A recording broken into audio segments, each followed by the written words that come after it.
तो सवाल जो मैं पूछता आ रहा हूँ मतलब लोगों से वो ये है, जो मुझे आपसे भी पूछना है कि आपके हिसाब से इन्वेस्टमेंट में for a commoner, you know, for us working professionals, what are the best strategies to invest in something? What are the best tools आपके according one can use? Finance में सबसे important and सबसे useful tool कौन सा है? Mutual funds.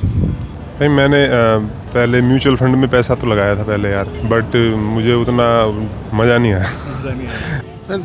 For me, I think we should invest from day one. You know, as and when we start working, na. So first thing we should start from day one, and we should have some buffer in our, you know, in our salary. भाई long term है इसका, short term का तो मैं वैसे भी नहीं prefer करता किसी को कि शॉर्ट टर्म में कुछ ऐसा इन्वेस्ट करे आदमी। म्यूचुअल फंड में लॉन्ग डाल दो, प्रॉफिट अच्छा है। मैं इन्वेस्ट करता हूँ SIP and mutual fund and digital gold. मैंने अपनी बेटी के नाम पे एडलविस प्लान लिया हुआ है। So you should invest in your house first, and if you have a house, and if you have some buffer amount still left, then you can start investing in SIPs. Land में, हाँ land में मैं invest कर सकता हूँ और करता भी रहता हूँ। मुझे सबसे पसंदीदा वही है। We are professionals, we are working, so we don't have time to check shares on daily basis. So rather we should go for, you know, SIPs. आपके और ये जो स्ट्रैटेजी आपने कब फिगर आउट करी थी? आई थिंक मेरे को 2 साल हो गए ये सब सेव करते हुए। बहुत सारी चीज़ें आदमी सुनता है, उस पर रिएक्ट करता है।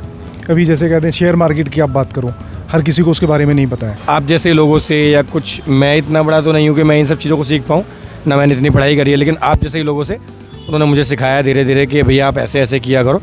तो मैंने बस उन लोगों से ही सीखा और उसके बाद ये करना शुरू किया। बट अगर आदमी थोड़ा सा उसमें जाएगा, थोड़ा सा रिसर्च करेगा, थोड़े से रिसर्च की ज़रूरत है, तो अच्छे म्यूचुअल फंड मिलता है। आप लॉन्ग टर्म के लिए इन्वेस्ट कीजिए, दैट्स बेटर।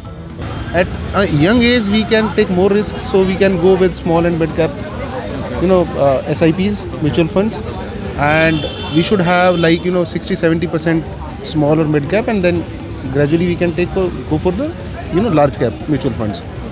जब लगा था कि अकाउंट में पैसे नहीं बढ़ेंगे रखे रहने से, तब मैंने ये सोचा कि कुछ तो करना पड़ेगा इसके लिए, जो ये पैसा मेरे आगे फ्यूचर में काम आए। तो अब मेरे को 2 साल हो गए हैं सेव करते हुए, और मैंने अच्छा खासा अमाउंट सेव कर लिया इन 2 साल में, अपने लिए, अपनी वाइफ के लिए, अपने फ्यूचर के लिए।